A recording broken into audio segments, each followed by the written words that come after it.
नौ महिना को खमाराखी तिमले भित्र्यायो मलाई यो संसारमा बोकी जति कठिन परिस्थिति आए पनि तिमीले हुँदैनौ आमा केही पनि तिम्रो माया र ममता सम्झिनेछु जहिले तिम्रो साथ छिटो न फुल किन भुल्याउँछौ अहिले मात्र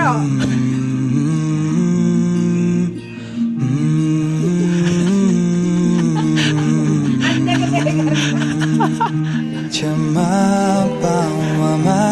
यदि मबाट गल्ती भए तिम्रो